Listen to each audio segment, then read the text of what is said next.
Halo guys, balik lagi bersama Bang Teo di sini. Kali ini Bang Teo akan melanjutkan cerita Again the Sky Supreme.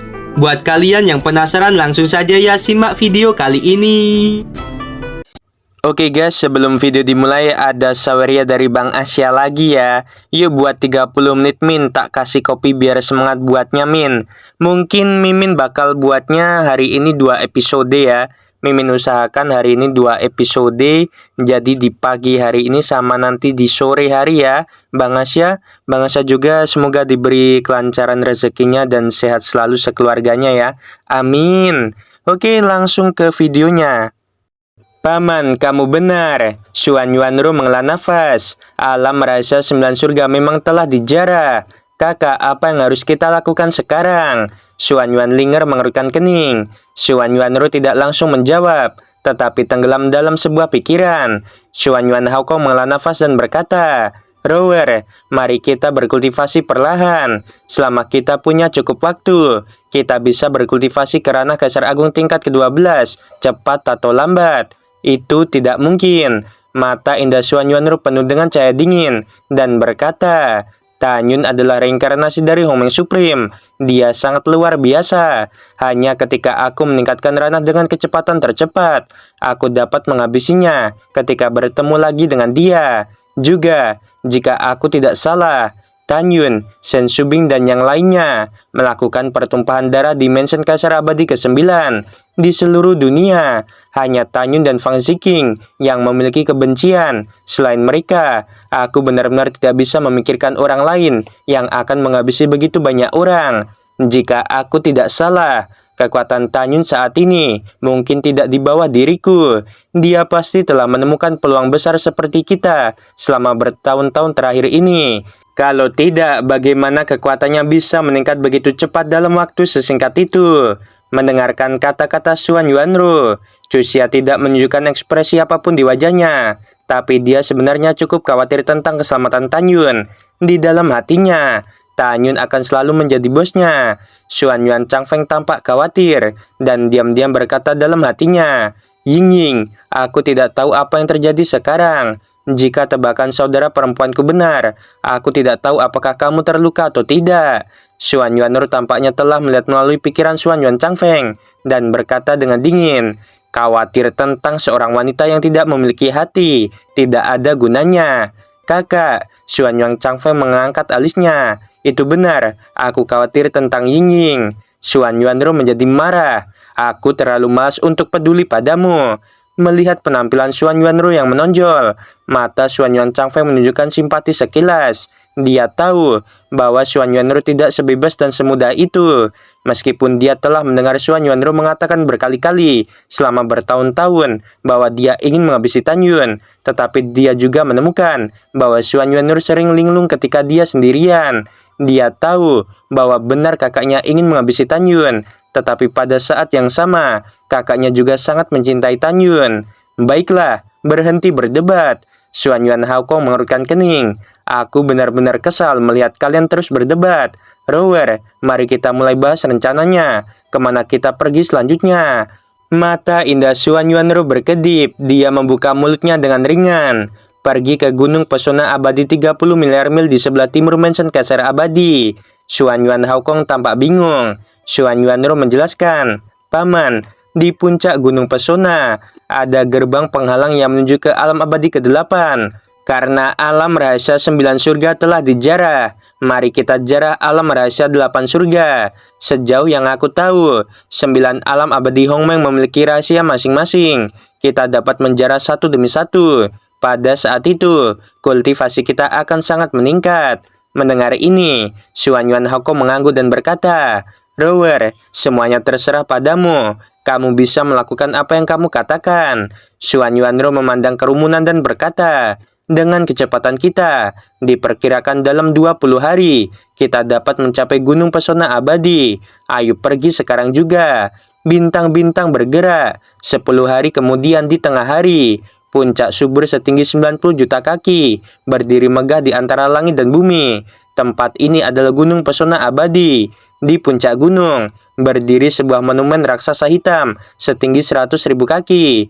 Monumen raksasa itu diukir dengan garis-garis berkelok-kelok yang padat dan mempesona saat memandangnya. Suara mendesing seberkas cahaya putih turun dari langit dan melesat ke puncak gunung, berubah menjadi Tanyun dengan jubah putih. "Subing, kamu bisa keluar."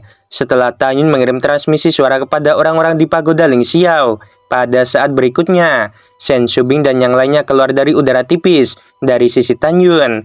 "Tunggu sebentar, ketika aku membuka gerbang pesona, kita akan pergi ke alam abadi Hongmeng ke-8.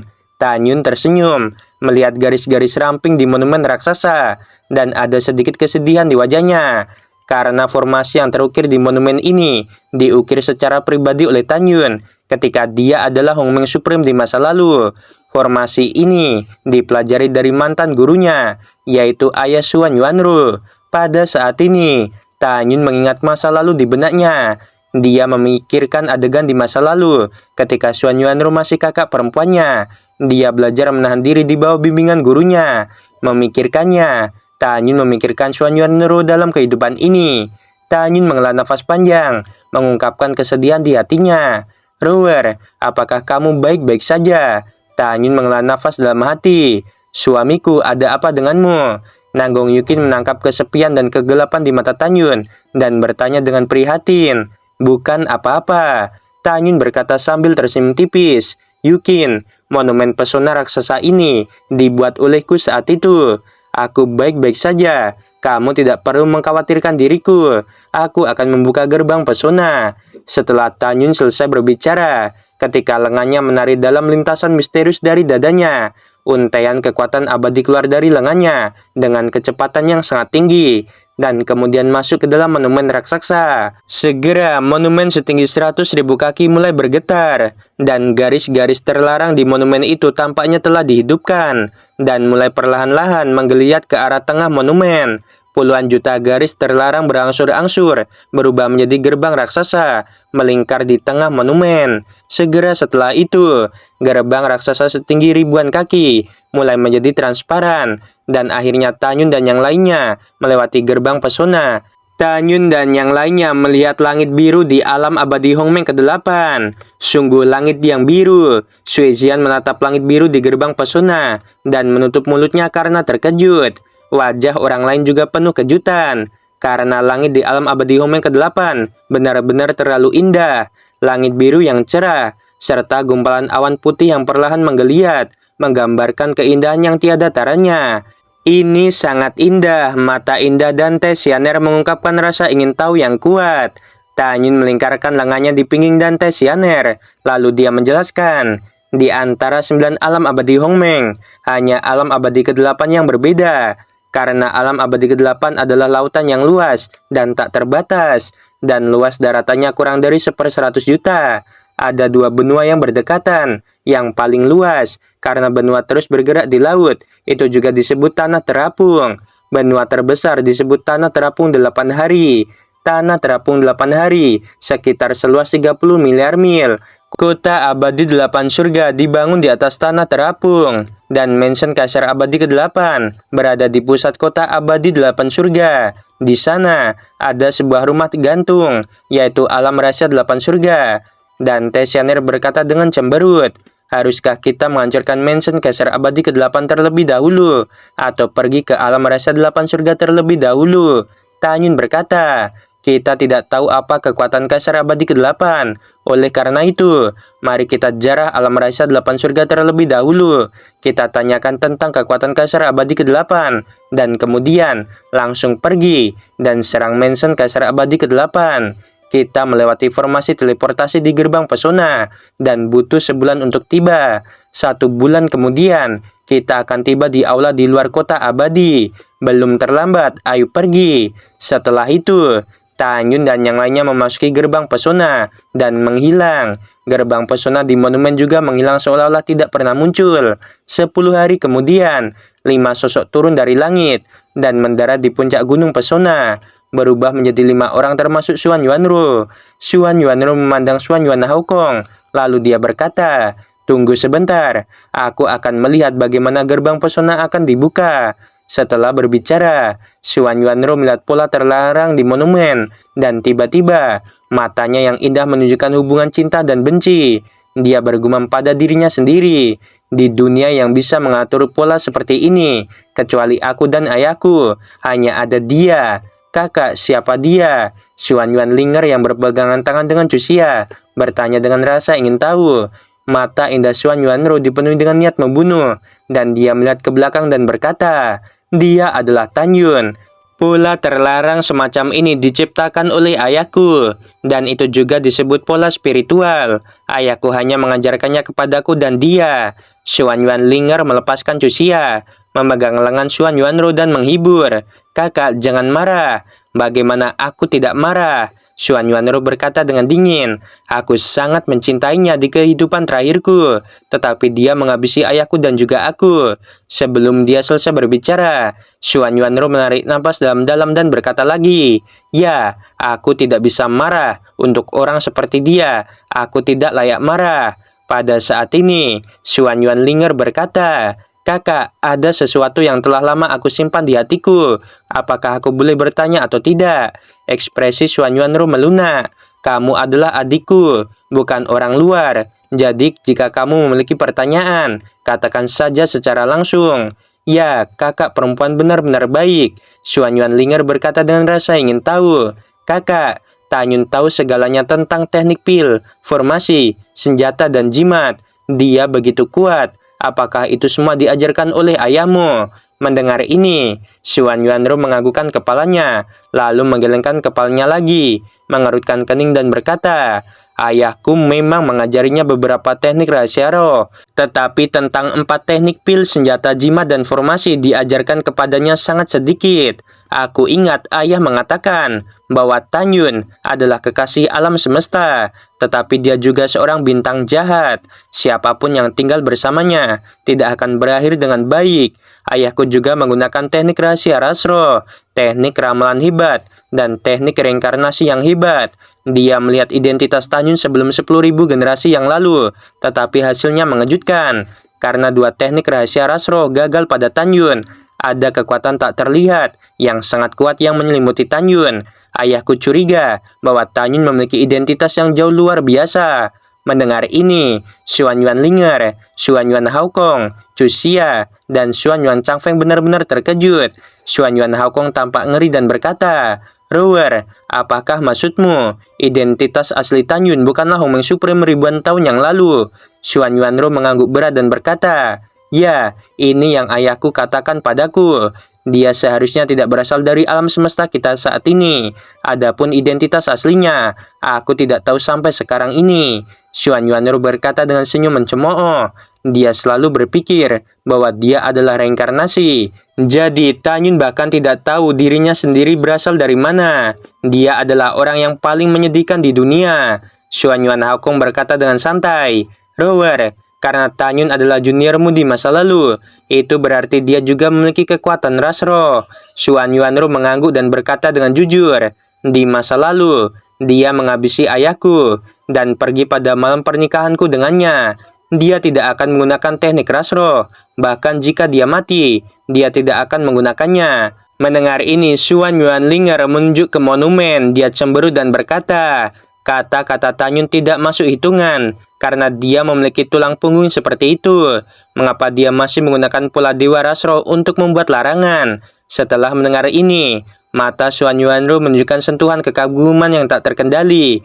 Meskipun aku berharap aku bisa menghabisinya, aku harus mengakui bahwa dia memang orang yang luar biasa. Aku baru tahu bahwa sebenarnya ketika ayahku mengajarinya tanda Dewa Rasro, dia sudah mengetahuinya. Ketika semua orang mendengar kata-kata itu, mereka merasa bahwa identitas asli Tan Yun menjadi semakin membingungkan.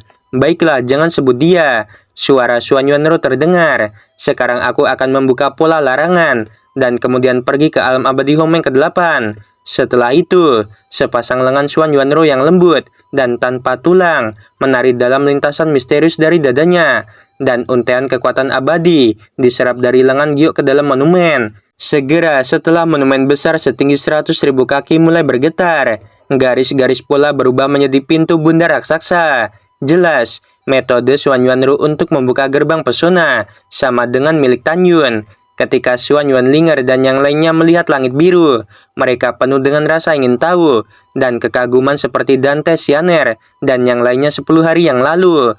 Setelah menjelaskan alam abadi Homeng ke-8 kepada semua orang, Xuan Yuanru berkata, "Kita akan segera berangkat. Setelah sebulan, kita akan tiba di luar kota dan kemudian langsung menuju alam rahasia 8 surga." Setelah itu, Xuan Yuanru menyapu gerbang pesona, dan gerbang pesona menghilang bersama 5 orang. Luas total dari alam abadi ke-8 adalah sepertiga dari alam abadi ke-9. Demikian pula di alam abadi ke-8 ada juga orang-orang kelas atas dan orang-orang kelas rendah. Orang-orang yang lebih rendah di alam abadi ke-8 sama tercelanya seperti lumpur, tetapi semua orang dari alam fana memiliki kata inferior yang dicap di wajah mereka yang tidak dapat dihapus. Tentu saja, mengikuti perintah dua supreme beberapa dekade yang lalu untuk menutup gerbang ke alam abadi. Jadi orang fana yang tinggal di alam abadi, semuanya telah naik sebelum gerbang ditutup. Waktu berlalu, 20 hari kemudian, di tanah terapung di luar kota abadi, sebuah kuil yang dibangun seperti kristal merah tiba-tiba mengirimkan fluktuasi energi yang kuat. Mungkinkah itu seseorang dari alam abadi ke-9? Di aula yang besar, seorang pria berusia 90 tahunan yang duduk bersila tiba-tiba membuka matanya. Nama lelaki tua itu adalah Kekui, pelayan kaisar abadi ke-8. Dia bertanggung jawab untuk menjaga aula formasi dan juga bertanggung jawab untuk menyebut orang-orang dari alam abadi ke-9 kapan saja. Kekui tahu bahwa selama seseorang muncul di aula, orang yang datang adalah kaisar abadi ke-9 atau utusan yang dikirim oleh kaisar abadi ke-9. Oke guys, video kali ini sampai sini dulu. Nanti sore Mimin usahakan satu episode lagi ya. Ditunggu aja. Sebelum video berakhir, Mimin mau bilang sungguh membagongkan. Terima kasih.